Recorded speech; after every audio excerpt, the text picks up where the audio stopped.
हरि हरि।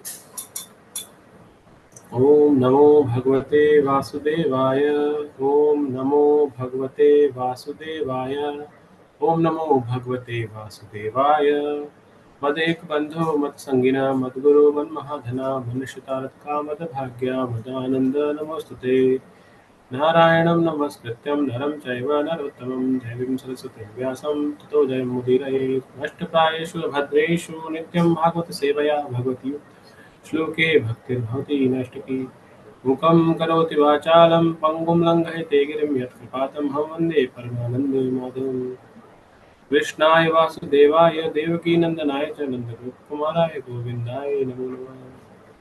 नमः पंकजनाभाय नमः पंकजमालिनी नमः पंकजनेत्राय नमस्ते पंकजांगले। श्री भागवत महापुराण की जय। आइए कुछ श्लोक भी पढ़ते हैं। ओम नमो भगवते वासुदेवाय। जन्मादस्य यतोऽन्वयादितरतश्चार्थेषु अभिज्ञस्वराट् तेने ब्रह्महृदयादिकवये मुह्यन्ति यत् सूरया। तेजो वारिमृतां यथा विनिमयो यत्र त्रिसर्गो मृषा। धाम्ना स्वेन सदा निरस्तकुहकं सत्यं परं धीमहि। धर्मः प्रोदितकैतवत्र परमो निर्मत्सराणां सतां। वेद्यं वास्तवस्तु शिवदं तापत्रयोन्मूलनम्। श्रीमद्भागवते महामुनिकृते किं वा परेश्वर। सद्यो हृदयवरुध्यत्र कृतभिः सुशुशुभिः तत्क्षणात्। निगमकल्पतरोगलितं फलं शुकमुखादमृतद्रवसंयुतं। पिबत भागवतमरसमालयं मुहुरहो रसिका भुवि भावुकाः। स वै पुंसां परो धर्मो यतो भक्तेरधोक्षजे। अहेतुकी अवतिहता ययात्मासु प्रसीदति। वासुदेव भगवती भक्तियोगप्रयोजिता जन्यत्याशु वैराग्यं ज्ञानं च यत् अहेतुकम्। अतः पुंभिर्गजश्रेष्ठा वर्णाश्रमविभागशः स्वनुष्ठस्य धर्मस्य संसिद्धिहरितोषणम्। एते चांशकला पुंसः कृष्णस्तु भगवान् स्वयम्। इन्द्रारिव्याकुलं लोकं मृडयन्ति युगे युगे। हरे कृष्ण।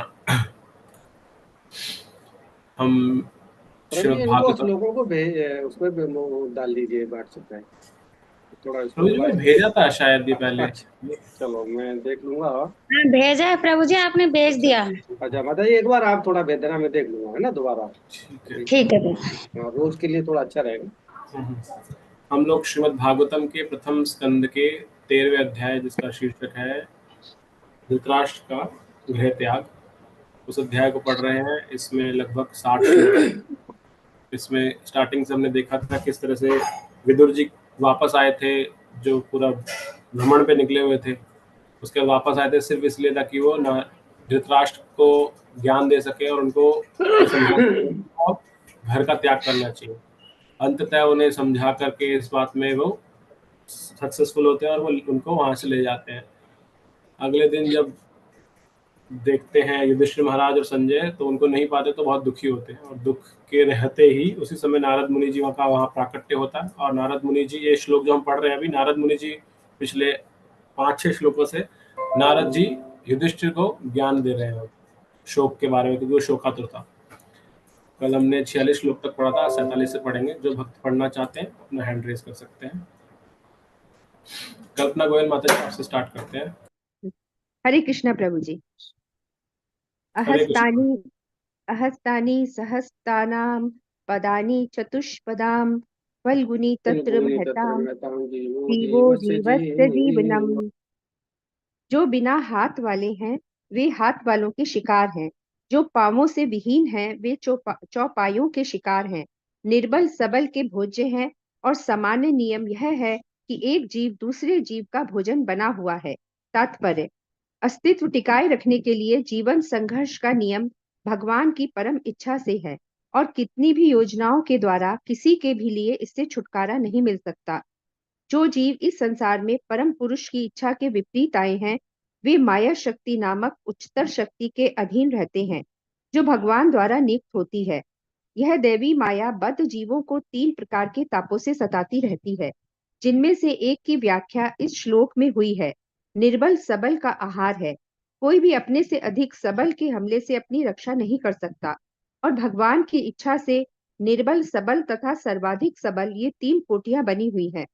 यदि बाघ निर्बल पशु को, जिसमें मनुष्य भी सम्मिलित है, खा जाता है, तो इसमें शोक करने की कोई बात नहीं है, क्योंकि यह तो परमेश्वर का नियम है। हरे यद्यपि कृष्णा माता जी, हरे कृष्णा। हरे कृष्णा प्रभु जी। धन्यवाद माता जी। फतेह प्रभु जी। हरे कृष्णा प्रभु जी। यद्यपि नियम यह कहता है कि मनुष्य को किसी अन्य के जीवन पर जीवन निर्वाह करना होता है, लेकिन सद्भाव का भी नियम है, क्योंकि मनुष्य को शास्त्रों के नियमों का पालन करना होता है। अन्य जीवधारियों द्वारा ऐसा करना संभव नहीं होता। मनुष्य आत्म साक्षात्कार के लिए आया है, इसलिए उसे भगवान को अर्पित किए बिना कोई भी वस्तु नहीं खानी है। भगवान अपने भक्तों से शाक, फल, पत्ती तथा अन्न के बने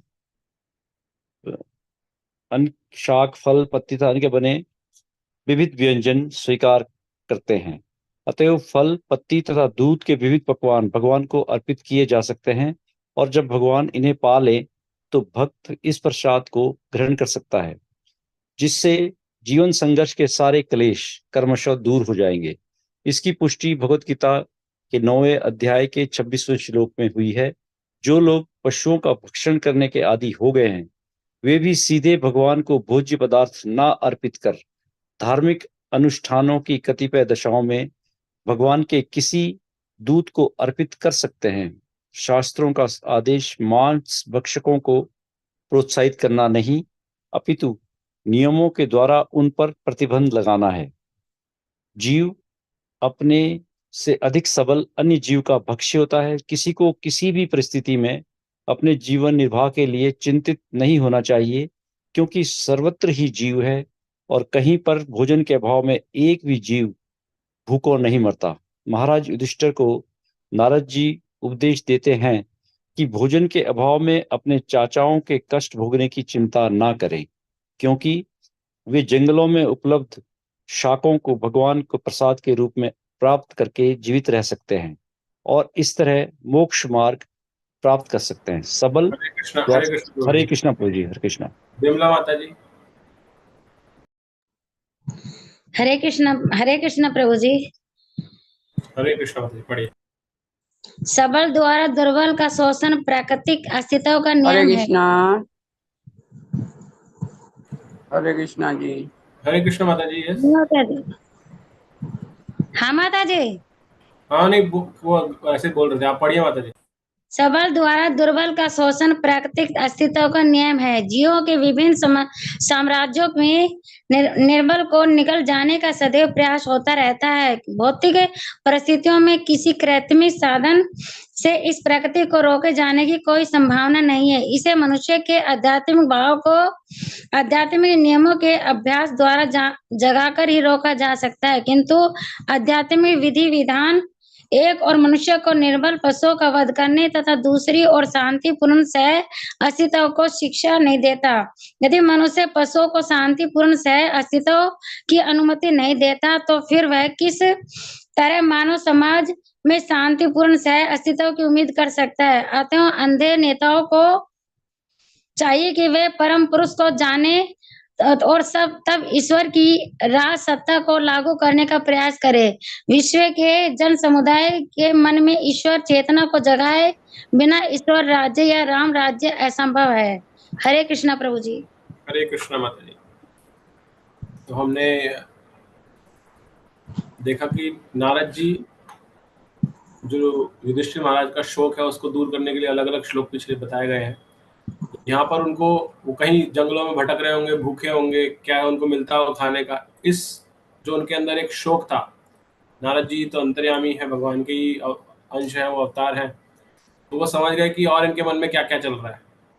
तो वो हर प्रश्न का जो उनके, जैसे हमने देखा भगवत गीता के अंदर अर्जुन प्रथम अध्याय के अंदर बहुत सारे अलग अलग रीजन देता है वो क्यों नहीं लड़ना चाहता। भगवान सब सुनते हैं और उसके बाद एक एक का उत्तर देते जाते हैं, उसको निरुत्तर कर देते हैं। तो इसी तरह से नारद मुनि जब आए तो वो समझ गए उनके मन में क्या शोक है।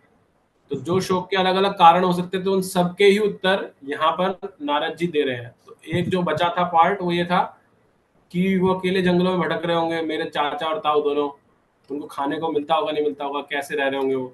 तो इसके उत्तर में यहाँ पे नारद जी बोलते हैं कि जो बिना हाथ वाले हैं वे हाथ वालों के शिकार होते हैं, जो पाँव से विहीन है वो चौपाइयों के शिकार होते हैं, निर्बल सबल के भोज्य हैं, और सामान्य नियम यह है कि एक जीव दूसरे के जीव का भोजन बना हुआ है। तो ये हम साधारण तौर पे भी सिद्धांत को जानते हैं। तो यहाँ पर प्रभुपाद जी अपने तात्पर्य में समझाते हैं कि ये माना जीव एक जीव दूसरे जीव का वो है, लेकिन ये क्यों हो रहा है ऐसा। तो उसके लिए प्रभुपाद जी पहले बताते हैं कि हम सब भगवान के अंश हैं, राइट, लेकिन हम भगवान के अंश होते हुए भी क्योंकि हम भगवान के नियमों के विरुद्ध या भगवान की इच्छा के विपरीत कार्य करना चाहते थे, इसलिए भगवान ने हमें इस भौतिक जगत में भेज दिया। और जब भौतिक जगत में भेजा तो क्या हुआ, तो इस भौतिक जगत की निगरानी के लिए भगवान ने दुर्गा जी को नियुक्त किया, जिनको यहाँ पर इसलिए दुर्ग से दुर्गा बना है। और इस शक्ति का नाम क्या है, माया शक्ति। जो माया है वो दुर्गा जी है। तो माया शक्ति भगवान की कुछ चित्र शक्तियों में से जिनके अधीन में ये पूरा संसार है। तो जीवों को यहाँ भेज दिया क्योंकि हम भगवान की इच्छा के विरुद्ध कार्य करना चाहते थे। और जब यहाँ भेजा तो भगवान की यही माया शक्ति या देवी गुण शक्ति जो है, ये दुर्गा जी के पास त्रिशूल होता है, हमने पहले भी इस पर चर्चा की थी, राइट। तो त्रिशूल से वो त्रयताप जो है, ये त्रयताप हमारे ऊपर डालते हैं। त्रयताप क्या है, त्रयताप कोई बताएगा क्या क्या त्रयताप होते हैं? दैविक दैहिक आदि आदि भौतिक आदि दृष्टि। थैंक यू, धन्यवाद, हरे कृष्णा। तो हम देखते हैं, पहला होता है आदि दैविक, दूसरा होता है आदि भौतिक, और तीसरा होता है आध्यात्मिक, राइट। तो आदि दैविक क्या होता है, जो दैवी संरचना से होता है, भूकंप आना, बाढ़ आ जाना, सुनामी आ जाना, ज्वालामुखी का फट जाना, ये किसी की कंट्रोल में नहीं है, सब भगवान की जो अलग अलग दैवी शक्तियां हैं वही कर रही हैं, इसलिए उसे आदि दैविक बोलते हैं। आदि भौतिक, आदि भौतिक मतलब एक जीव से दूसरे जीव को कष्ट मिलना। और आध्यात्मिक मतलब स्वतः से अपने आप से होना। तो स्वतः से अपने आप से कैसे होते हैं कि मेरे को कल आज दोपहर से सर में दर्द हो रहा है, मुझे किया नहीं किसी ने, लेकिन मुझे हो रहा है अपने आप से, तो ये खुद से इंड्यूस होता है। तो ये शारीरिक भी हो सकता है कि शरीर में दर्द होता है, हाथ में दर्द होता है, उठते हैं सुबह जकड़न होती है, जॉइंट्स में दर्द होता है, ठीक है, सब अपने आप हो रहा है, किसी ने आपको कष्ट नहीं पहुंचाया है। और या फिर मानसिक होता है कि आप परेशान है, किसी चीज को सोचते जा रहे हैं, कुछ बात नहीं, किसी ने कुछ नहीं बोला, राई का पहाड़ बना देते ना जैसे हम, तो वो मानसिक। तो ये शारीरिक और मानसिक आध्यात्मिक के ही कष्ट है, भाग है दो। तो यहाँ पे प्रभुपाद जी क्या बताते हैं, प्रभुपाद जी हमें बता रहे हैं कि क्योंकि जितने भी जीव हैं ये यहाँ पर आए जगत के अंदर, जिसका संरक्षण कौन कर रही है, माया देवी कर रही है। और माया देवी त्रय तापों से हमें सताती है। उनमें से एक ताप के बारे में यहाँ बताया गया, कौन सा वो ताप, निर्बल सबल का हार होता है। तो इन तीनों में से कौन सा ताप है ये, आदि भौतिक। आदि भौतिक। Yes, thank you. तो आदि भौतिक मतलब एक जीव से दूसरे जीव को कष्ट पहुंच रहा है। कष्ट, ये कष्ट का अल्टीमेट वो है। एक कष्ट तो होता है कि किसी को थप्पड़ मारा, मच्छर ने खाया, आपको खून चूसा, राइट। ये क्या है कि उसने उसको मार के ही खा लिया, ये एक्सट्रीम है, लेकिन ये भी आदि भौतिक का ही कष्ट, क्योंकि वो उसका कारण बना, राइट। मच्छर भी अपना पेट ही भरता है जब वो खून चूसता है हमारे में से, राइट। तो वो अपना आहार, एक जीव दूसरे जीव से आहार प्राप्त कर रहा है, सबल का आहार बन रहा है। तो ये क्या है, ये आदि भौतिक का पार्ट है। तो ये बताते हैं कि कोई भी अपने से सबल के हमले से अपनी रक्षा नहीं कर सकता। क्यों नहीं कर सकता, क्योंकि भगवान के द्वारा ही ये तीन कोटियां रची गई हैं, निर्बल, सबल और सर्वाधिक सबल। तो इसके बारे में रूपा जी बताते हैं। और फिर कहा गया है कि ये संरचना ऐसी है, ये प्रकृति के नियम है ये, लेकिन भगवान ने मनुष्यों के लिए अलग तरह का जीवन निर्वाह बताया है। वैसे नहीं बताया कि तुम जानवरों को मार के खाते रहो, क्योंकि मनुष्य जीवन क्या है, मनुष्य जीवन आत्म साक्षात्कार के लिए बना है। और आत्म साक्षात्कार कब प्राप्त हो सकता है, जब हम भगवान को केंद्र में लाएंगे, अपनी इंद्रियों को तुष्ट ना करें, भगवान को लाएंगे। अगर हम भी वही कर रहे हैं जो पशु कर रहा है, तो हम पशु तुल्य हो गए, राइट। और पशु तुल्य होने पर हमारी आगे प्रगति नहीं होगी, हम आत्म साक्षात्कार के पद पे नहीं बढ़ सकते। तो इसलिए हमें क्या बताया गया, जो कुछ भी खाना है वो पहले भगवान को भोग लगाना है और फिर खाना है। और इसका वो उल्टा भी दिया है यहाँ पर, हमें क्या खाना है, हमें वो कोई भी ऐसी चीज नहीं खानी जो भगवान को भोग नहीं लगा सकते, अर्पित नहीं कर सकते। तो क्या बताया गया है, भगवान ने भगवत गीता के 9वें अध्याय के अंदर 26वां श्लोक बोला है। क्या बोला है? पत्रम पुष्पम फलम तोयम, ये 4 चीजें बताई हैं। पत्र यानी पत्ता, फल यानी कि फल, पत्रम पुष्पम फलम, सॉरी पत्र पुष्प और फल, और तोयम मतलब जल। ये 4 चीजें ही भगवान को हम अर्पित कर सकते हैं। तो भगवान को अर्पित कर सकते हैं यानी कि भगवान यही ग्रहण करते हैं 4 चीजें। तो इसका अर्थ है हम भी सिर्फ यही 4 चीजें ग्रहण करने, मनुष्य भी इन्हीं 4 चीजों को ग्रहण करने के लिए बना है। आगे इस चीज को क्लैरिफाई करने के लिए, क्योंकि लोगों के भक्तों के मन में प्रश्न उठ सकता है, फिर ये बलि क्यों दी जाती है? भाई बलि भी से भी तो खाते हैं। तो बताया गया कि क्योंकि सारे जीव यहाँ आने के बाद एक तरह के तो नहीं है, सभी सत्वगुण में तो नहीं है, निम्न गुणों में भी तमोगुणी भी हैं। तो कईयों को ऐसी आदत पड़ जाती है पशु खाने की, तो वो सीधे भगवान को भोज्य पदार्थ नहीं पहुंच सकते वहां तक जो भगवान खा रहे हैं उस तरह का। तो उसके लिए क्या होता है, और प्लस साथ में वो भगवान को भोग भी नहीं लगा सकते ऐसी चीजें, राइट। तो उसके लिए क्या बताया गया, इसलिए हमारे शास्त्रों में बताया गया है कि धार्मिक अनुष्ठान के द्वारा भगवान के जो दूत हैं, यानी कि जो और देवी देवता हैं जैसे जो ग्रहण करते हैं, जैसे काली को चढ़ती है बलि, इस तरह से, तो आप उनको कर सकते हैं। लेकिन इसका अर्थ ये नहीं है कि एनकरेज किया जा रहा हमारे शास्त्रों में, अच्छा बलि दो और खाओ, ये नहीं बोला गया। ये सिर्फ बताया गया जो निम्न कोटि में गिर चुके हैं उनको डायरेक्ट उठाया नहीं जा सकता। जैसे हम एक बार पहले ही बताया था, अगर एक व्यक्ति प्रतिदिन 50 सिगरेट पीता है और उसको बोला जाए भाई सिगरेट छोड़ दो कल से, नहीं छोड़ सकता, तो उसको क्या किया जाएगा, अच्छा तुम 50 पीते हो, एक काम करो कल से 49 पीना, एक कम करो बस। और जब ऐसे करता रहेगा महीना भर चला जाएगा, अच्छा एक और कम करो। तो ऐसे ऐसे एक एक स्टेप करा के उसकी छुड़वाई जा सकती है चीज, लेकिन डायरेक्टली कम करने को बोला जाएगा तो नहीं होता। तो इस जगत के अंदर हर तरह के जीव हैं, तो जो जीव बिल्कुल निम्न तमोगुण में गिरे हुए हैं, जो उनको पता ही नहीं है, उनकी जिह्वा एकदम से बाहर नहीं आ सकती, उनके लिए बताई गई ऐसी चीजें। हम सब यहाँ हैं, इसका मतलब है हम वहां उस कोटि में नहीं है, हम उनसे ऊपर है, तो हम उसमें गिरते नहीं है उसके अंदर, राइट। तो ये यहाँ पे बताया गया। फिर ये बताया गया, ये सब बताते हुए प्रभुपाद जी ये बताते हैं कि नारद जी उनको बताना चाह रहे हैं कि तुम अपने चाचा ताऊओं के लिए परेशान मत हो, क्योंकि भगवान ने हर जीव के लिए भोजन की व्यवस्था कर रखी है। हम ऐसे ही अपने भोजन के लिए परेशान होते रहते हैं कि अरे मेरी नौकरी चली गई तो क्या होगा, घर वालों को खाना कैसे बनेगा, क्या होगा क्या नहीं होगा। तो एक वो बताते हैं, एक प्रभु जी बता रहे थे कि एक हाथी दिन में एक बार जब अपना खाना खाता है, खाता वेजिटेरियन ही है, लेकिन वो 50-50 किलो खाता है एक बारी में। तो 50 किलो उसको ब्रेकफास्ट चाहिए, 50 किलो लंच चाहिए और 50 किलो डिनर चाहिए। लेकिन वो कभी भी आपने किसी ने देखा नहीं होगा कि एक हाथी डिप्रेशन में मर गया या भूखा मर गया, ऐसा कहीं किसी के सामने खबर नहीं आई हाथी की। यानी कि उसको भी कुछ ज्ञान ना होते हुए भी सब जगह भोजन मिल जाता है, जबकि वो हमसे कितना ज्यादा गुना खाता है। तो भगवान ने सबके लिए व्यवस्था कर रखी है, अगर भगवान के बनाए नियमों के अनुसार हम चले तो इसलिए नारद जी कहते हैं कि आपको चिंता की आवश्यकता नहीं है।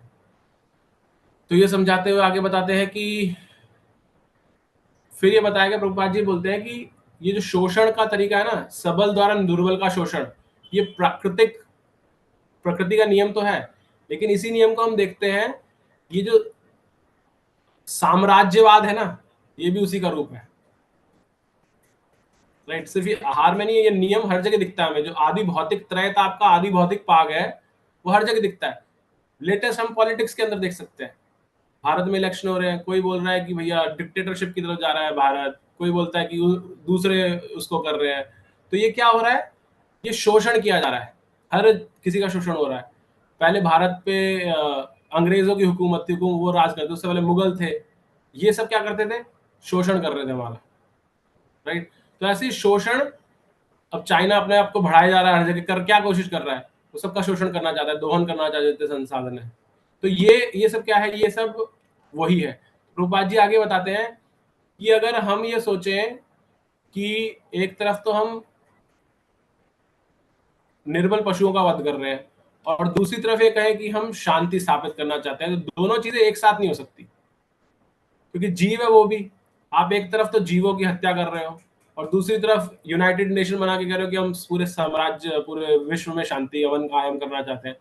तो दोनों एक साथ कब हो सकती हैं, मतलब एक अपोजिट रह के नहीं चल सकती।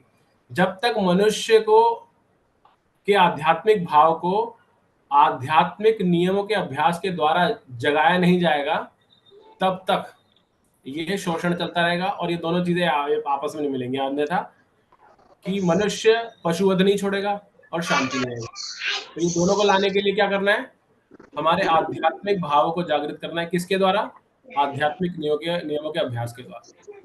तो प्रभुपाद जी ने हमें यहाँ समझाया। और इसी तरह से लास्ट में प्रभुपाद जी बोलते हैं कि विश्व के जन समुदाय में मन में ईश्वर चेतना को जगाए बिना ईश्वर राज्य या राम राज्य संभव नहीं है। हम सब राम राज्य की बात करते हैं, तो कब तक संभव नहीं है? जब तक हम ईश्वरीय चेतना यानी कि कृष्णा कॉन्शियसनेस सबके अंदर जागृत नहीं करेंगे। ठीक है, किसी को कुछ और ऐड करना है, कोई जिज्ञासा?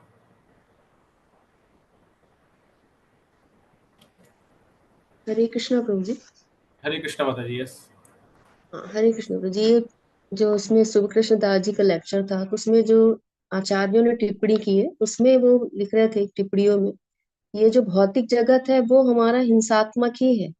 हम इसको हिंसात्मक, अगर हम ये सोच रहे हैं कि हम शाकाहारी हैं, तो ये अच्छा है, लेकिन अगर जब तक हम भोग नहीं लगा रहे तब तक तो वो हमारे लिए पाप ही होगा। जैसा कि तीसरे अध्याय में भी बताया गया, यज्ञाशिष्टासनो संतो मुच्यन्ते सर्व किल्बिष भुनते थे तो हम पापा पचन्ति आत्मकारण। अगर हम अपने इंद्रिय तृप्ति के लिए ही भोजन पका रहे हैं तो वो निश्चित रूप से हम पाप कर रहे हैं। और उसमें वो ये भी बता रहे थे कि जो हमारा आध्यात्मिक पतन है वो हमको नजर नहीं आता, लेकिन जो भौतिक अपुलेंसेस हैं, भौतिक इंद्रियों की तृप्ति, उसमें हमें आनंद आता है, मजा मिल रहा है, तो वो हम चीजों को ग्रहण करते चले जाते हैं कि ये इसमें हमको आनंद मिल रहा है, भले ही हम उसको भोग लगा रहे हैं या नहीं लगा रहे। तो उसमें यही वो बता रहे थे कि ये जो सूक्ष्म सूक्ष्म चीजें भी हैं, अगर हम सांस भी ले रहे हैं या अपनी जल भी ले रहे हैं, तो भी हमारे द्वारा वो जीव हत्याएं हो रही हैं। और अगर हम अपने शरीर का भी अध्ययन साइंटिफिक दृष्टि से देखें, तो हमारे शरीर को भी अंदर हमारे कीड़े भी हैं, सूक्ष्म जीव भी हैं, वो भी हमारा भक्षण कर ही रहे हैं। इस तरह से हम अगर भगवान की शरण में नहीं है या शास्त्रों के आदेशों के अनुसार नहीं चल रहे हैं, तो फिर हमारा आध्यात्मिक पतन होता है। ये इतना सूक्ष्म होता है कि हमको वो पता भी नहीं चल पाता, और हमारा जो बहुत निम्न योनियों में हमारा पतन हो जाता है। हमको भले ही लग रहा होगा कि हम शाकाहार हैं, हम सिर्फ प्याज लहसुन का ही तो भोजन कर रहे हैं, या फिर शाकाहार प्याज लहसुन नहीं भी खा रहे हैं लेकिन अपनी मन मर्जी से खा रहे हैं, भोग में नहीं लगा रहे हैं, तो ये हमारी आध्यात्मिक चेतना को दूषित कर रहा है। ये जो साग है, सब्जियां हैं, इनमें भी होता तो है, जीवन तो इनमें भी है, लेकिन अगर भगवान ने ये कहा है शास्त्रों में कि इनको खा सकते हैं लेकिन मुझे अर्पित करके, तो हमें उनको अर्पित करके ही खाना है।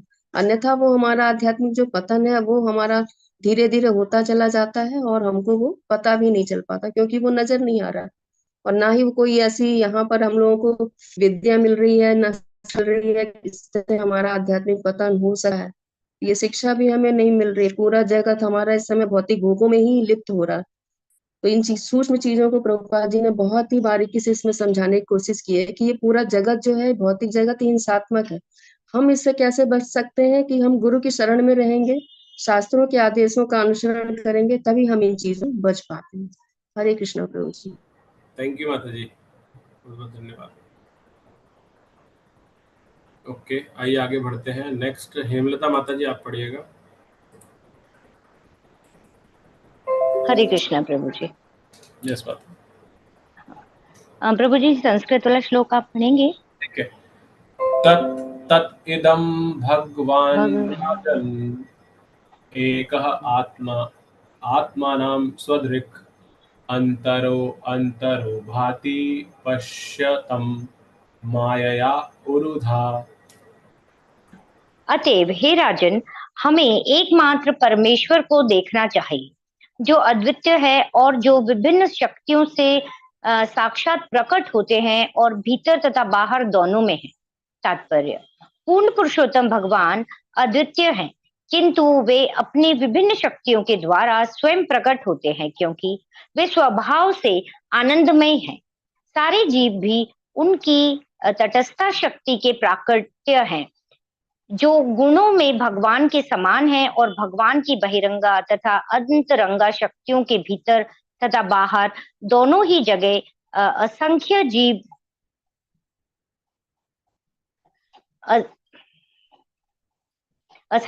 हैं।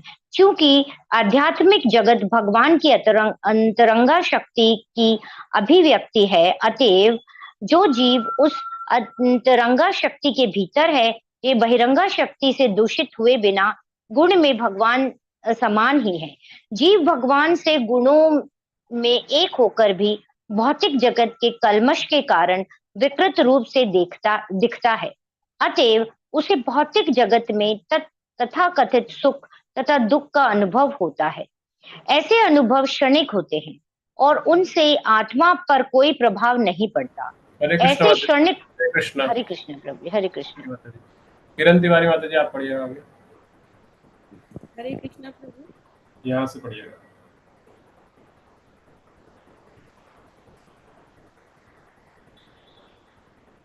ऐसे क्षणिक से, ऐसे क्षणिक तथा दुख की अनुभूति अपने भगवान के समान गुण की, माता जी आपकी आवाज बहुत धीरे आ रही है। ऐसे क्षणिक तथा सुख तथा दुख की अनुभूति अपने भगवान के समान गुण की विस्मृति के कारण होती है, क्योंकि भगवान से भीतर तथा बाहर एक नियमित धारा प्रवाहित होती रहती है, जिससे जीव अपनी पतित अवस्था को सुधार सकता है। भीतर से वे अंतर्यामी परमात्मा के रूप में इच्छा करने वाले जीवों को सुधारते हैं और बाहर से वे गुरु तथा शास्त्रों के रूप में अपनी अभिव्यक्ति द्वारा सुधारते रहते हैं। मनुष्य को भगवान की ओर ही दृष्टि लगानी चाहिए। उसे तथाकथित सुख तथा दुख प्रकट होने पर विचलित नहीं होना चाहिए, अपितु पतित आत्माओं का सुधार करने के भगवान के बाह्य कार्यों में उनकी सहायता करनी चाहिए। उन्हीं के आदेश से ही मनुष्य को आध्यात्मिक गुरु बनकर उनको सहयोग देना चाहिए। किसी को अपने निजी लाभ के लिए, आजीविका कमाने के लिए अथवा धंधे के साधन के लिए गुरु नहीं बनना चाहिए। ऐसे प्रमाणिक गुरु जो भगवान को सहयोग देने के लिए भगवान की ओर दृष्टि लगाते हैं, वे गुणात्मक रूप से भगवान से एक होते हैं और भुलक्कड़ जीव केवल विकृत प्रतिबिंब मात्र होते हैं। अतएव युधिष्ठिर महाराज को नारद उपदेश देते हैं कि वे तथाकथित सुख तथा दुख के मामलों से तनिक भी विचलित न हो, अपितु भगवान के उस ध्येय को पूरा करने के लिए भगवान की ओर देखें जिसके लिए भगवान अवतरित हुए हैं। यही उनका मूल कर्तव्य है। हरे कृष्ण प्रभु। हरे कृष्ण माता जी। इंदुलेखा माता जी, पहले आप करेंगे कुछ?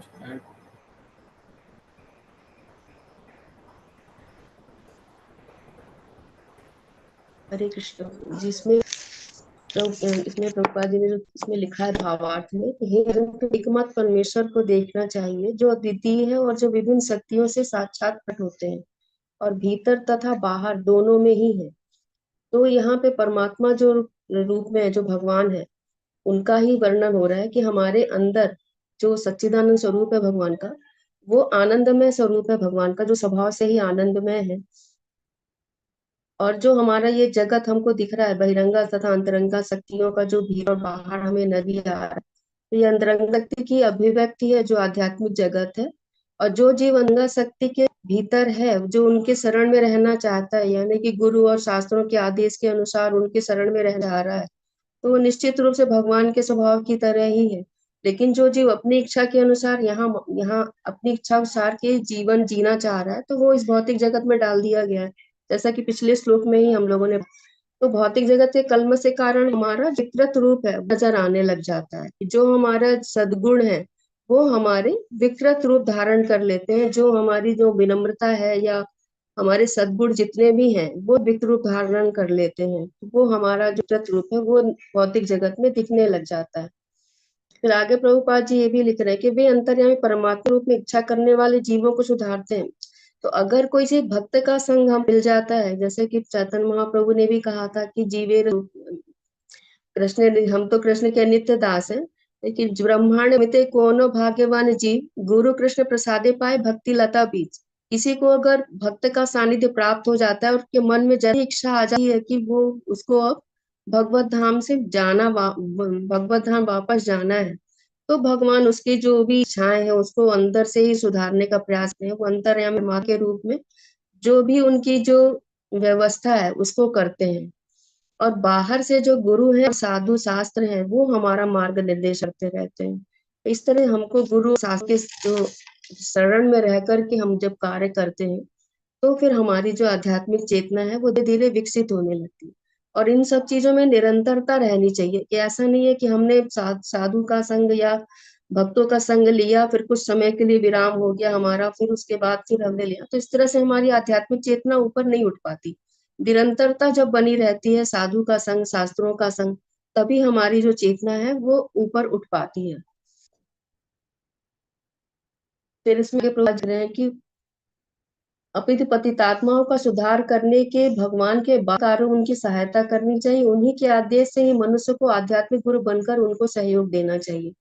कि अगर जो भी है आध्यात्मिक गुरु बनकर जो ही आ रहे हैं, जिनको भेजा जा रहा है, एक्चुअल में हम अगर अपनी इच्छा के अनुसार आए, यानी कि बहिरंगा शक्ति के अंतर्गत है हम, और जो भगवान भेजे हैं वो हमारे मार्गदर्शन के लिए आध्यात्मिक गुरु बनकर हमारे यहाँ आ रहे हैं।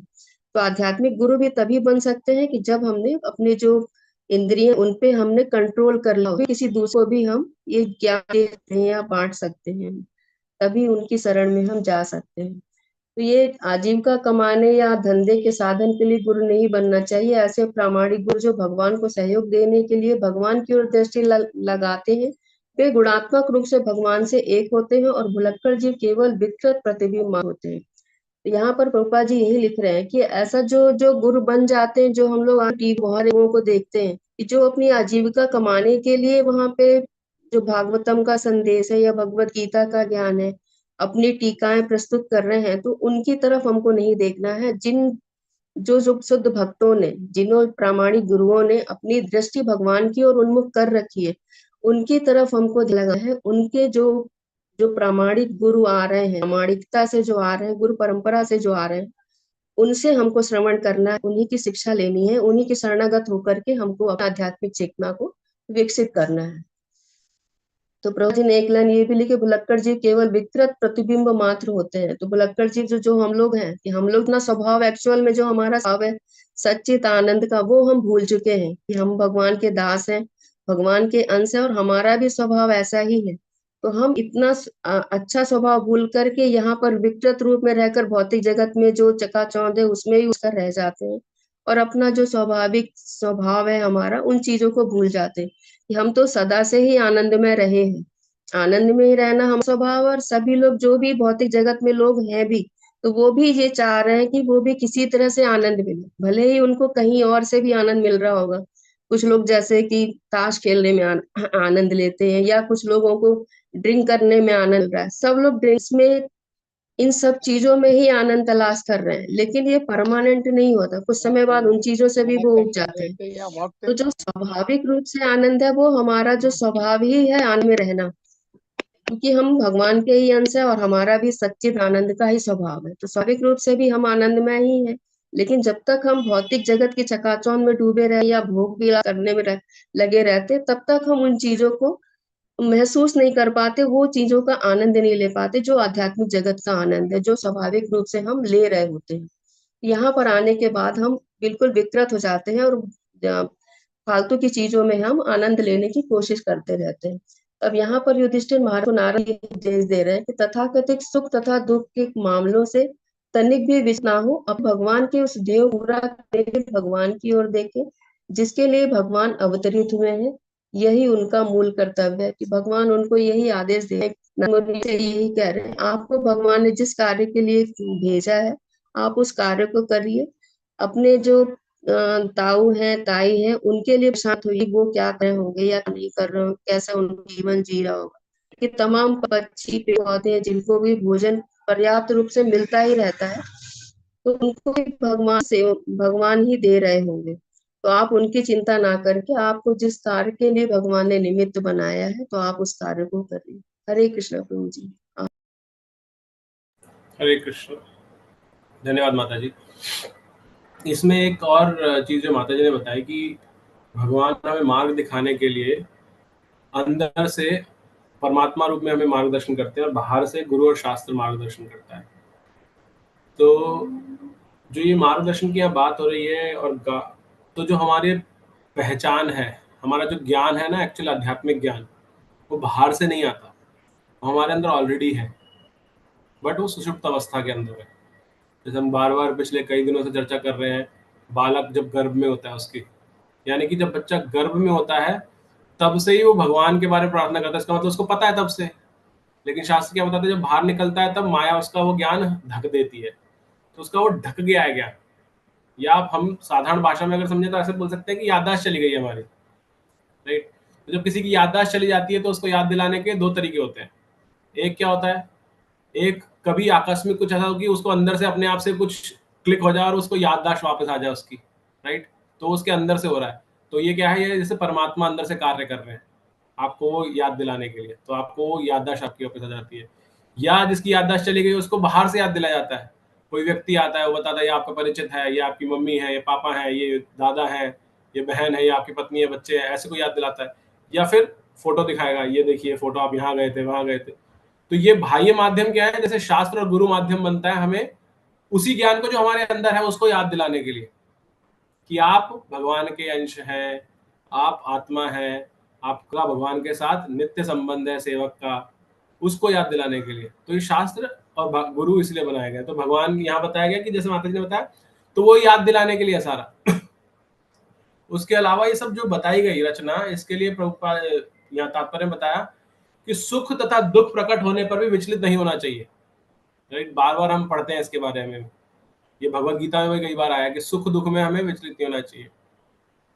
यही चीज आपने कभी सुना होगा कि एक अवधूत की कथा आती है भागवत के अंदर, 11वें स्कंद के अंदर 7वें अध्याय के अंदर, जब उद्धव जी कृष्ण भगवान के पास, जब भगवान अपनी लीलाएं समाप्त कर लेते हैं, उस टाइम कृष्ण भगवान के पास जाते हैं और उनसे कहते हैं कि आप मुझे ज्ञान दीजिए, दिव्य ज्ञान दीजिए।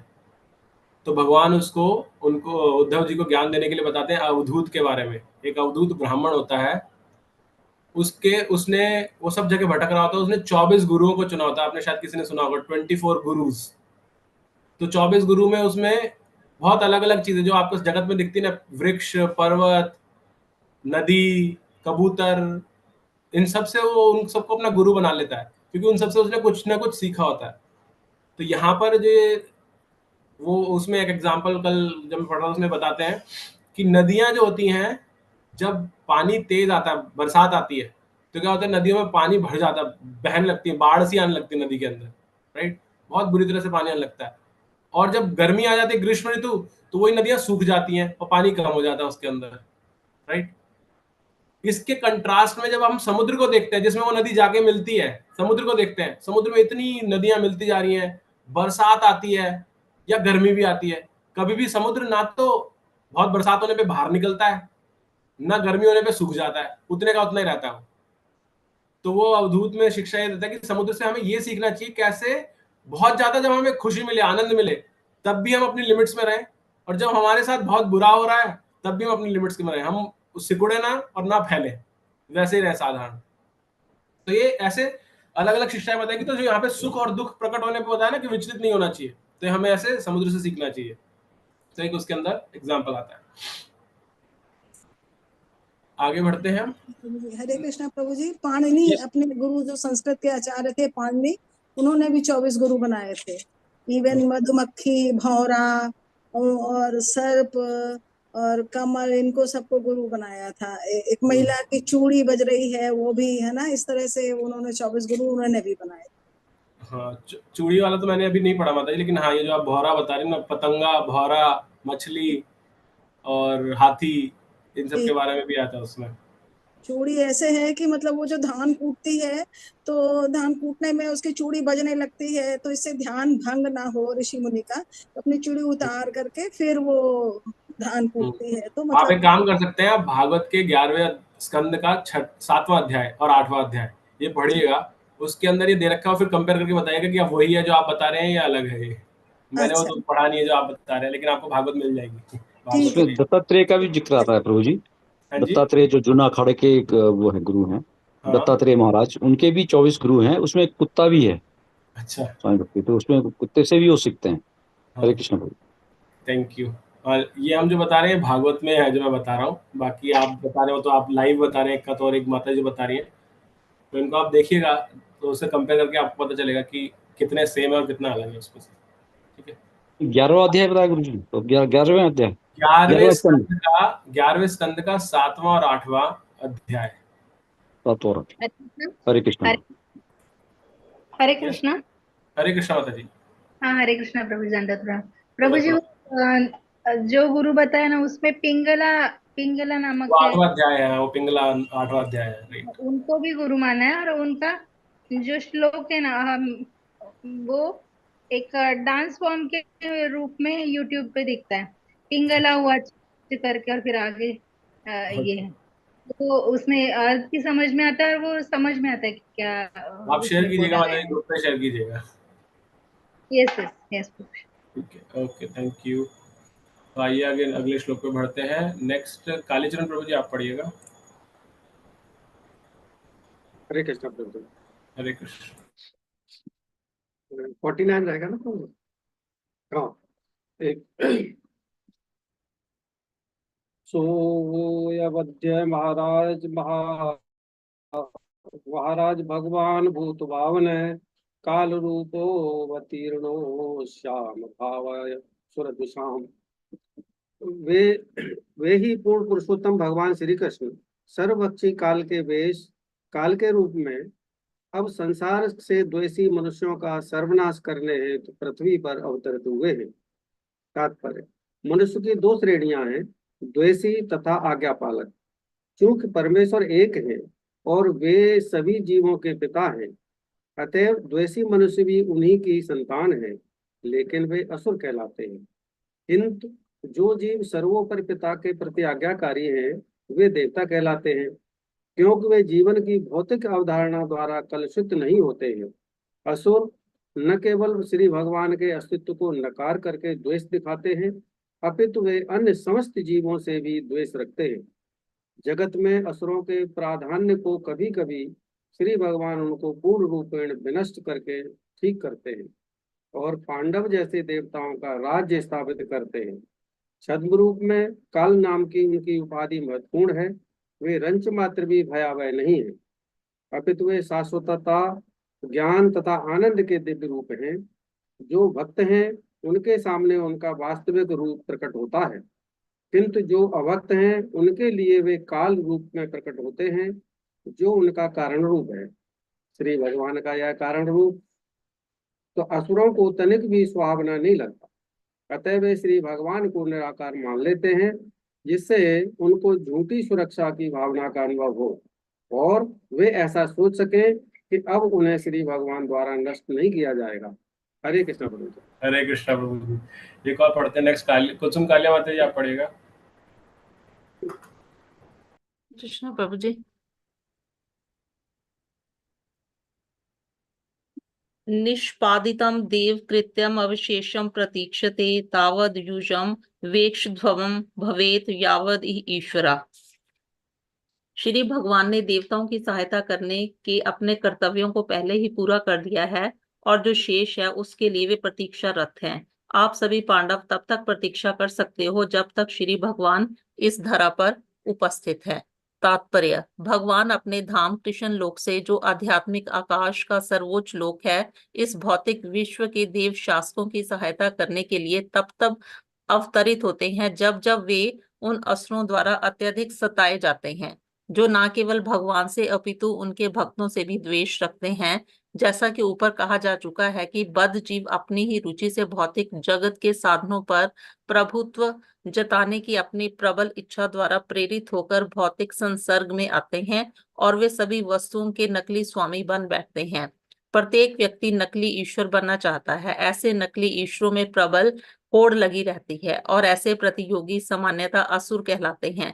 जब संसार में असुरों की संख्या बढ़ जाती है तब ये जगत भगवत भक्तों के लिए नरक बन जाता है। असुरों की वृद्धि के कारण जनता, जो स्वाभाविक रूप से भगवान की भक्ति को समर्पित होती है और उच्चा लोक के देवताओं समेत भगवान के शुद्ध भक्त उद्धार के लिए भगवान से प्रार्थना करते हैं, और तब भगवान या तो स्वयं अपने धाम से नीचे आते हैं या अपने भक्तों में से किसी को मानव या पशु समाज की गिरी दशा को सुधारने के लिए नियुक्त करते हैं। ऐसी अशांति केवल मानव समाज में नहीं है, अपितु पशुओं, पक्षियों या उच्च लोकों के देवताओं सहित अन्य जीवों के बीच में भी मचती रहती है। भगवान श्री कृष्ण तब कंस, जरासंध तथा शिशुपाल जैसे असुरों का वध करने के लिए स्वयं अवतरित होते हैं। महाराजा युधिष्ठिर के शासन काल में लगभग इन सारे असुरों का वध भगवान ने किया है। जब वे अपने ही वंश यदुवंश के विनाश की प्रतीक्षा में थे, तो इस संसार में उनकी अपनी इच्छा से ही प्रकट हुआ था। वे अपने स्वयं के नित्य धाम जाने के पूर्व इस वंश को समेट लेना चाहते थे। नारद ने विदुर की तरह यदुवंश के आसन विनाश की बात प्रकट नहीं होने दी थी, किंतु अप्रत्यक्ष रूप से उन्होंने राजा तथा उनके भाइयों से संकेत कर दिया कि इस घटना के घटने तथा भगवान के प्रयाण करने तक प्रतीक्षा करें। हरे कृष्णा प्रभु जी।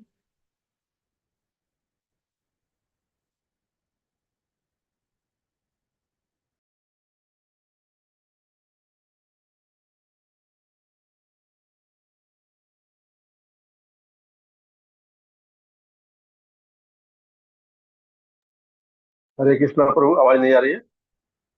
क्षमा चाहता हूँ, थैंक यू प्रभु जी। हाँ, तो हमने यहाँ 2 श्लोकों में देखा कि असुर और सुर के बारे में बताया गया। जो द्वेष करते हैं भगवान से, है सब भगवान की संतान। जो भगवान से द्वेष करते हैं वो असुर हैं, और जो भगवान के आज्ञाकारी हैं वो देवता हैं। असुर क्या होते हैं? भगवान के अस्तित्व को कभी स्वीकार नहीं करते और भगवान से द्वेष करते रहते हैं। और भगवान का वास्तव में स्वरूप क्या है? सच्चिदानंद है। सत का अर्थ है शाश्वत, चित का अर्थ है पूर्ण ज्ञान और आनंद। लेकिन भगवान का ये वास्तविक स्वरूप जो है, ये सिर्फ भगवान के भक्तों को दिखता है, और अभक्त के लिए भगवान काल रूप में, मृत्यु रूप में प्रकट होते हैं, जो उनका कारण रूप बताया गया यहाँ पर, राइट। लेकिन एक इंपॉर्टेंट लाइन ये लास्ट में क्या आती है कि ये जो अभक्त होते हैं, जो असुर होते हैं, उनको भगवान का ये रूप अच्छा नहीं लगता, काल रूप या मृत्यु रूप, तो वो उसको स्वीकार नहीं करते। इसलिए भगवान को क्या कहते हैं कि भगवान निराकार है। क्यों बोलते हैं ऐसा निराकार? तो उसे उन्हें एक झूठी ढाढ़स मिल जाती है कि भगवान है ही नहीं तो हमारा नष्ट कौन करेगा, तो उनको ऐसी सांत्वना मिल जाती है। आगे बताया गया कि जब ऐसे असुर भगवान से क्योंकि ईर्ष्या करते हैं, तो इसलिए वो अपने आप को नकली स्वामी मान बैठते हैं, नकली ईश्वर बनना चाहते हैं, तो आपस में होड़ लगती है उनके अंदर और ये असुरों में प्रतियोगिता हो जाती है। तो इस तरह से जब ऐसे असुरों की संख्या बढ़ती जाती है, तो ये क्या हो जाता है? धरातल क्या हो जाती है? भूमि, कोई भी स्थान, ये नरक बन जाती है। किसके लिए नरक बन जाती है? भगवत भक्तों के लिए। असुरों के लिए तो वैसी रहती है, लेकिन देवताओं के लिए, भगवान के भक्तों के लिए ये नरक समान हो जाती है। और फिर क्या होता है? जब ऐसा हो जाता है तो सारे भगवान के भक्त, इंक्लूडिंग देवता, ये भगवान से प्रार्थना करते हैं कि भगवान आप प्रकट होइए। हमने देखा है अलग अलग जगह पर, राइट। और ऐसे समय में भगवान या तो स्वयं या अपनी शक्ति के द्वारा अपने किसी भक्त को भेजते हैं। किस लिए भेजते हैं? या तो मनुष्य योनि में या अलग और किसी योनि में भी उस पर्टिकुलर योनि के समाज की स्थिति को सुधारने के लिए। इसलिए बताया गया कि भगवान जरूरी है सिर्फ मनुष्य रूप में है, भगवान पशु पक्षी किसी भी रूप में आ सकते हैं। हम मनुष्य है इसलिए हम जानते हैं, हम भगवान के हंस अवतार पढ़ेंगे आगे जाएंगे तो भगवान हंस के रूप में आए। तो ऐसे भगवान अलग अलग अवतारों में आते हैं, पक्षियों के अवतार में भी आ जाते हैं भगवान पशु के अवतार में आते हैं। वरा अवतार भगवान का वही है, नरसिंह देव अवतार वही है, राइट। तो भगवान हर योनि में अवतार लेते हैं, लेकिन हम मनुष्य हैं तो इसलिए हमें पता नहीं चलता भगवान का। तो भगवान हर जगह हर समय अवतार ले रहे हैं अलग अलग योनियों में। इसलिए आ रहे हैं कि वहां पर उस पर्टिकुलर योनि के अंदर असुरों की या ऐसे द्वेष करने वाले भावों की वृद्धि ज्यादा हो गई है। फिर आगे बताया गया कि नारद जी ने इनडायरेक्टली ये बताया कि भगवान ने जिस कारण से प्रकट हुए थे भगवान, वो उनका ऑलमोस्ट सब काम पूरा हो गया है। सिर्फ यदुवंश को, क्योंकि भगवान ने आने से पहले ही सभी देवी देवताओं को बोल दिया कि यदुवंश में प्रकट हो जाओ, तो भगवान सिर्फ उसको वाइंड अप करेंगे और वाइंड अप करके भगवान अपने धाम वापस चले जाएंगे। तो उन्होंने इनडायरेक्टली उनको बताया कि भगवान धरातल छोड़ने वाले हैं, यहाँ से प्रकट होने वाले हैं। तो ऐसा हमने यहाँ पे इसमें पढ़ा। किसी को कुछ ऐड करना है?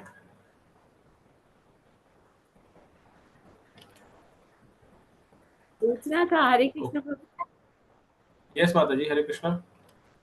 अभी जो इसमें मतलब बताया गया कि जो भगवान का आदेश का पालन करेंगे वो देवता है, और जो पालन नहीं करेंगे वो असुर है। तो Yes. हम लोग किसमें आएंगे प्रभु जी? हम लोग नहीं देखना चाहिए, हमें देखना चाहिए मैं किस योग में हुआ। और मैं के लिए हम स्वयं से अच्छा कोई नहीं बता सकता कि हम क्या कर रहे हैं। हम क्या भगवान का पालन कर रहे हैं आज्ञा का, या नहीं कर रहे हैं पालन? नहीं कर रहे तो असुर है, और कर रहे हैं तो भगवान के भक्त हैं। नहीं, देवता और असुर वाले बात में हाँ भक्त। हाँ, देवता का अर्थ माता जी, देवता का अर्थ क्या है कि जिसमें दैवी गुण हो। दैवी गुण होते हैं। दैवी गुण भगवान ने भगवत गीता के अंदर 16वें अध्याय बताए, आसुरी और दैवी गुण, राइट। तो दैवी गुण जिसमें बहुत ज्यादा मात्रा में होता है तो उनको भगवान विशेष उपाधि दे करके उनको अलग अलग सेवाएं देते हैं। जैसे अभी पिछले श्लोक में बड़ा इंदुलेखा माता जी ने बताया कि ये भी भगवान की दी हुई एक सेवा है ना गुरु की, कि बाकी सबको ऊपर उठाओ, तो वो भी एक तरह के देवता ही हैं। इसलिए तो हमारे मंदिरों में आप देखते हैं प्रभुपाद जी का विग्रह रहता है, उनकी पूजा भी होती है। तो दैवी गुण इतने ज्यादा होते हैं कि वो मुक्त आत्मा है, जैसे सुखदेव गोस्वामी थे इस तरह से। तो वो कर रहे हैं। तो हमें ये नहीं समझना कि अरे हम तो कहीं समझ में नहीं आ रहे। तो भक्त और देवता, देवता हायर लेवल पे है, भक्त मनुष्य है इसलिए अभी उस लेवल पे है। देवता भी मनुष्य ही है, लेकिन वो एक योनि अलग है, थोड़ी सी हायर कॉन्शियसनेस की योनि है, या उनके पास अलग क्षमताएं हैं हमसे ज्यादा, ये है। ठीक है, हरे कृष्ण। यस माता जी, हरे कृष्ण। प्रभु जी, ये जो माता जी बोल रहे, तो इसमें एक डिफरेंस बहुत है हम सब में। नहीं, एक बात बहुत विशेष है सब में कि आप ब्रह्म भुवन लोक का पुनरावर्तिन अर्जुन, यानी ब्रह्मा जी तक के लोक में सब पुनरावर्तिन है, यानी सिर्फ क्षमताएं अलग अलग है। जैसे उनका लाइफस्टाइल, उनकी लाइफ हमसे ज्यादा बेटर है भौतिक दृष्टि से, लेकिन उनका मृत्यु अटल है और उनको पुनर्जन्म अटल है। तो ये एक बात है। हरे कृष्ण। हरे कृष्णा माता जी। अगले 2 श्लोक बहुत छोटे छोटे से हैं, तो एक बार हम उनको ही पढ़ लेते हैं। नेक्स्ट पढ़ने के लिए जयप्रकाश प्रभु जी आप पढ़िएगा। हरे कृष्णा प्रभु। हरे कृष्णा। दृष्टराडः सह भ्राता महात्मा गंधार्या स्वभार्या दक्षिणेन हिमवतः ऋषिग्राम आश्रम गता। हे राजन, आपके ताऊ महाराज धृतराष्ट्र, उनके भाई महात्मा विदुर तथा उनकी पत्नी गंधारी हिमालय के दक्षिण की ओर गए हैं, जहां महान ऋषियों के आश्रम है। तात्पर्य: शोकातुर महाराज युधिष्ठिर को ढाढ़स बजाने हेतु सर्वप्रथम नारद मुनि ने दार्शनिक दृष्टि से उपदेश दिया और फिर अपनी दिव्य दृष्टि से देखते हुए उनके ताऊ की भावी गतिविधियों का वर्णन करना प्रारंभ किया, जो इस प्रकार है। हरे कृष्णा प्रभु। आगे पढ़ने प्रभु। हाँ पढ़िए प्रभु जी। तो भी सप्तभी या वै सर्वधुनि सप्ताधा व्याध सप्ताह नाम प्रीते नाना सप्तस्रोतः प्रक्षते। यह स्थान सप्त स्रोत सात द्वारा विभाजित कहलाता है, क्योंकि यहाँ पर पवित्र गंगा नदी का जल 7 शाखाओं में विभाजित किया गया है। ऐसा महान सप्तऋषियों की दृष्टि के लिए किया गया था। हरे कृष्णा प्रभु। हरे कृष्णा प्रभु जी। हरे कृष्णा प्रभु। हरे कृष्णा माता जी। यस प्रभु जी, ये ताऊ थोड़ी थे धृतराष्ट्र जी चाचा थे ना? ये तो बुक में ताऊ जी लिखा हुआ है। ये ताऊ ही है, ये बड़े थे ना उनसे, पांडु, बड़े भाई थे, पांडु से बड़े थे। दिखता नहीं था इसीलिए उनको नहीं मिला था ना राज्य। ठीक है, नेक्स्ट श्लोक भी पढ़ते हैं, इसी कंटिन्यूएशन में है। तो नेक्स्ट पढ़ने के लिए शिल्पा हिसारिया माता जी आप पढ़िएगा। हरे कृष्ण प्रभु जी। दंडवत प्रणाम।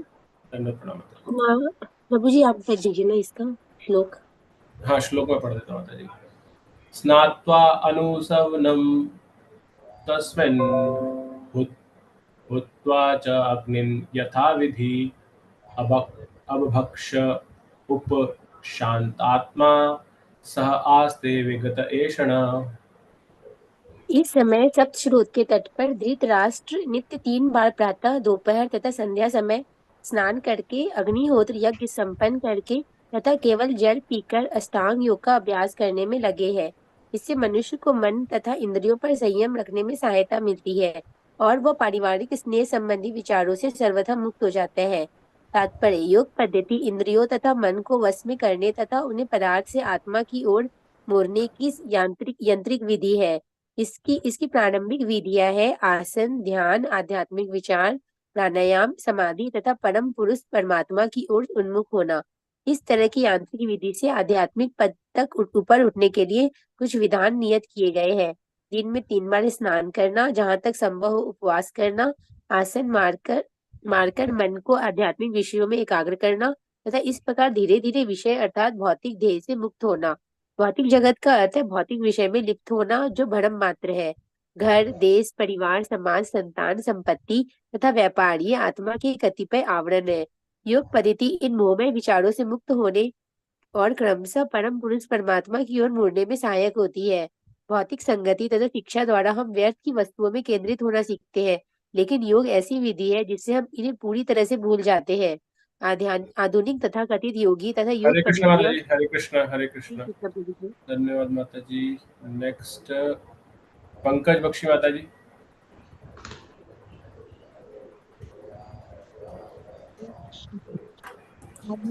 आधुनिक तथा कथित योगी तथा योग पद्धतियां कुछ दैव की इंद्रजाल जैसे कर्तव्य दिखाती हैं और अज्ञानी मनुष्य ऐसी छोटी बातों के प्रति आकृष्ट हो जाते हैं, अथवा वे स्थूल शरीर के रोगों को अच्छा करने हेतु इसे एक सस्ती विधि के रूप में मानते हैं।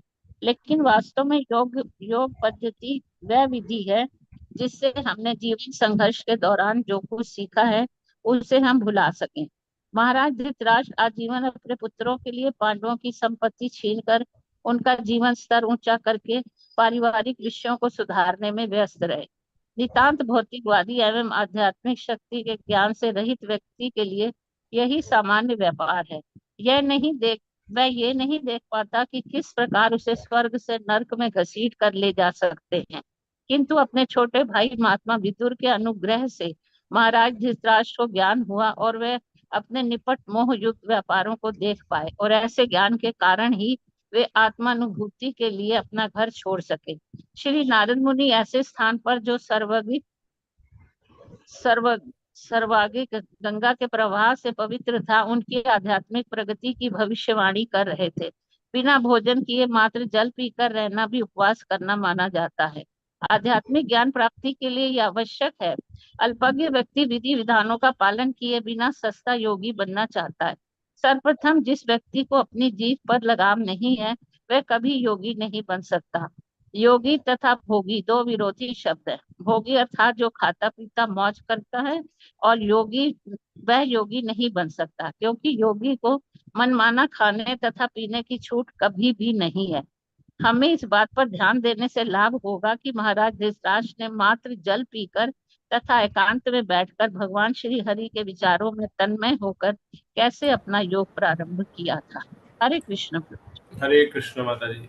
तो ये जो हमने 3 श्लोक अभी पढ़े, अगेन माता जी जो हमारे साथ कई दिनों से थी, पता नहीं आज भी है नहीं माता जी, जिन्होंने पतंजलि योग पीठ के बारे, योग पद्धति के बारे में बता रहे थे। तो ये योग पद्धति वही है। यहाँ पे प्रभुपाद जी ने पहले तो स्टार्टिंग के 2 श्लोकों में तो सिर्फ ये बताया, पहले नारद जी ने क्या किया, उनका जो शोक था उसको दूर किया, और फिर उसके नारद जी ने अपडेट भी दिया कि भाई कहाँ है तुम्हारे चाचा और तुम्हारी ताई। तो वो अपडेट देने के बाद उन्होंने उनको बताया कि अभी वो क्या कर रहे हैं, गंगा के तट पर, जहाँ पर 7 गंगा का विभाजन हो रहा 7 शाखाओं में, और जो हमारे सप्तऋषि बताए गए हैं, उन सप्तऋषियों के लिए उन गंगा ने अपने लिए अलग इंडिविजुअल घाट बना दिए थे। ये आप आज भी अगर आप हरिद्वार जाएंगे तो हरिद्वार में स्वर्ग घाट नाम से घाट है, ये बाहर की तरफ पड़ता है। जहाँ हमें ऐसा सौभाग्य मिला था कि हम पिछली बार जब गए थे तो वहाँ जा पाए थे। वहाँ पर पांडवों की, वहाँ पे उनके मूर्ति बनी हुई है। सॉरी, स्वर्ग घाट नहीं, सप्तऋषि घाट नाम है उसका, सॉरी मैं गलत बोल रहा था, सप्तऋषि घाट। और पांडवों की मूर्ति बनी हुई है, वो आगे कैसे जा रहे हैं उधर से, उस स्थान से।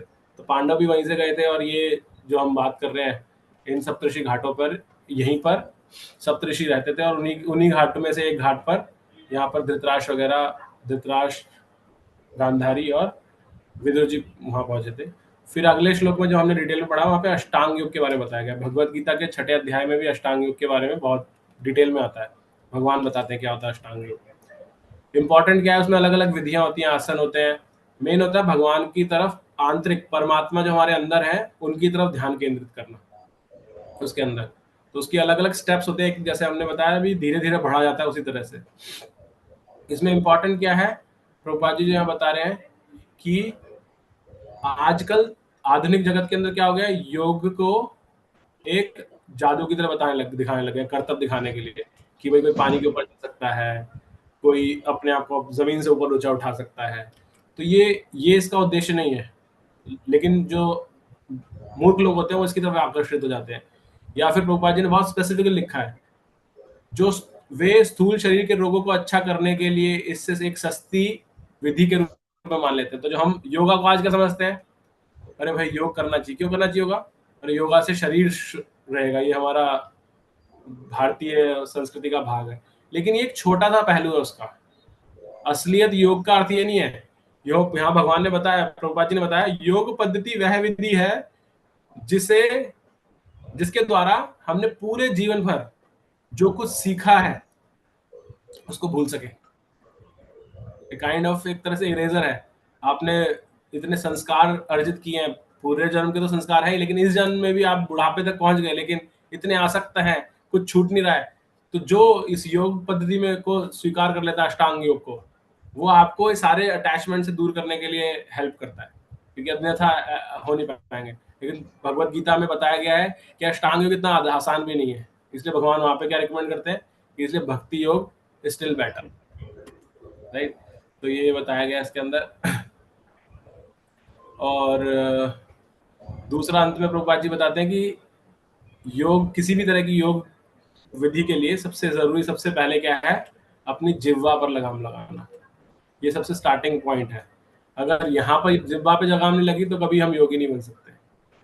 और जिह्वा पे लगाम लगाने का अर्थ क्या है, तो या दो शब्द बताएं, योगी या भोगी। तो जिह्वा पे लगाम लगाने के दो मार्ग हैं।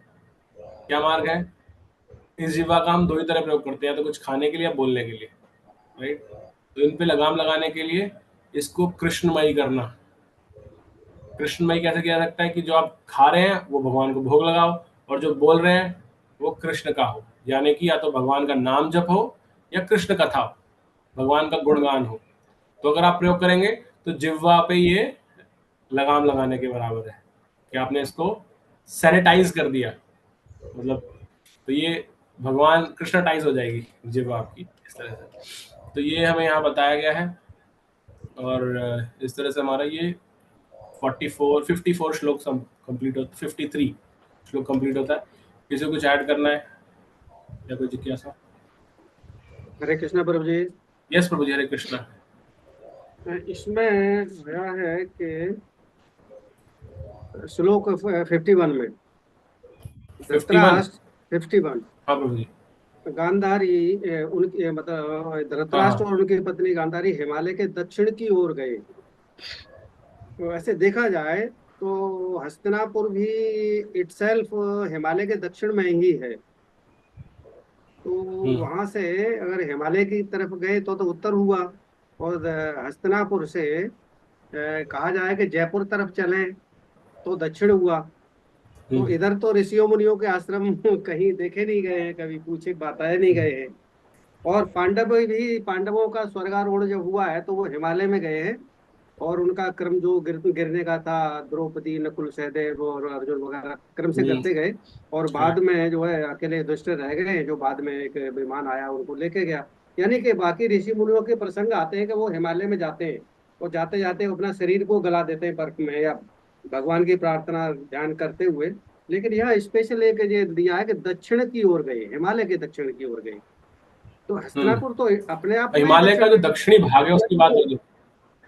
हाँ नहीं, तो यहाँ पर हिमालय, अगर सिर्फ हिमालय को देखेंगे तो हिमालय का जो दक्षिणी भाग है उसमें गए वो, कहने का अर्थ ये है। यहाँ पर ऐसा नहीं कि वो जहाँ थे वहां से दक्षिण की ओर गए, वहां से तो उत्तर ही गए, लेकिन हिमालय क्योंकि इतना बड़ा है तो हिमालय के दक्षिणी भाग में गए वो। ठीक है प्रभु जी, ठीक है, ओके। इसमें प्रभु जी ये अनुमान लगा सकते हैं, जैसे इनका प्रभु जी का प्रश्न है, ये तो हिमालय का जो उत्तर पार्ट है वो तो स्वर्गारोहिणी वाला क्षेत्र हो गया, यानी कि बद्रिक आश्रम वाला। और हिमालय का अगर आप ऐसे देखें तो हरिद्वार भी दक्षिण में ही आएगा। तो हिमालय के दक्षिण में गए मतलब हरिद्वार गए ना, अभी वो सप्तऋषि घाट पे थे, फिर वहां से वो आगे बढ़ेंगे, वहां से उत्तर की लिए। एक प्रश्न प्रभु जी एक और था कि इसमें देवता और असुर की बात आई है। तो देवता और असुर, ठीक है, देवताओं के गुण वो बोलते हैं देवता, लेकिन देवता तो हर समय भोग में रमन करते रहते हैं।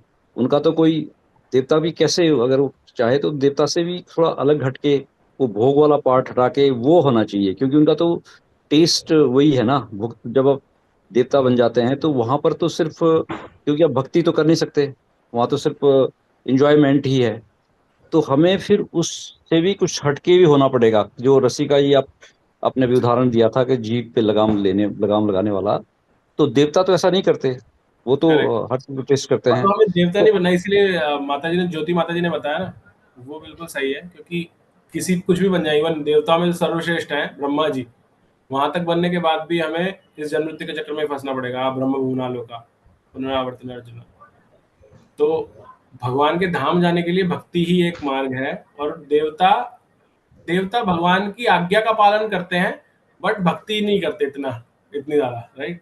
अब तो भक्ति वो कर नहीं सकते, क्योंकि उनको हाँ, उसके लिए फिर मनुष्य जन्म लेना पड़ेगा। भक्ति हरे नहीं कर कृष्ण। सकते, वो मनुष्य बनने के लिए हाँ, तरसते हैं मतलब भक्ति करने के ये लिए। थोड़ा मेरे लिए कंफ्यूजिंग एरिया है, तो मैं इस पर ज्यादा कमेंट नहीं कर पाऊंगा कि नारद जी भी एक तरह से देवता बोले जाएंगे अगर बोला जाए तो। हनुमान जी भी देवता ही है, राइट। लेकिन वो वो तो भी है, भक्त है, तो वो भी वो भक्त तो है ना। है भक्त। महादेव भी देव है, वो भी भक्त है। तो भक्त तो है, लेकिन सब में डिग्रीज अलग अलग है, बस ये कह सकते हैं।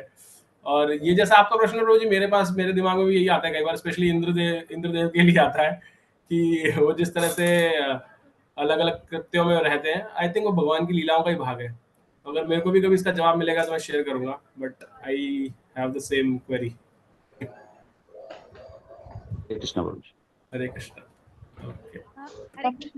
13वें और 14वें अध्याय का हम वो नहीं बताया जो शुरू में बताते हैं।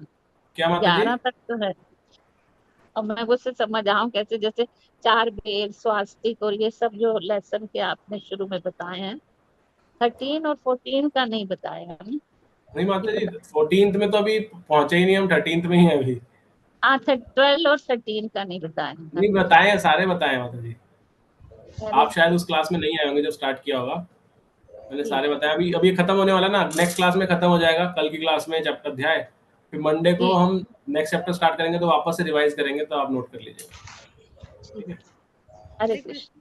हरे प्रभु जी, कृष्ण। मैं भी 4-5 दिन पिछले हफ्ते बाहर गया था, मैं भी नहीं अटेंड कर पाया ये। हाँ, तो कोई मेरे नहीं। को भी नहीं मालूम 12-13 अध्याय के।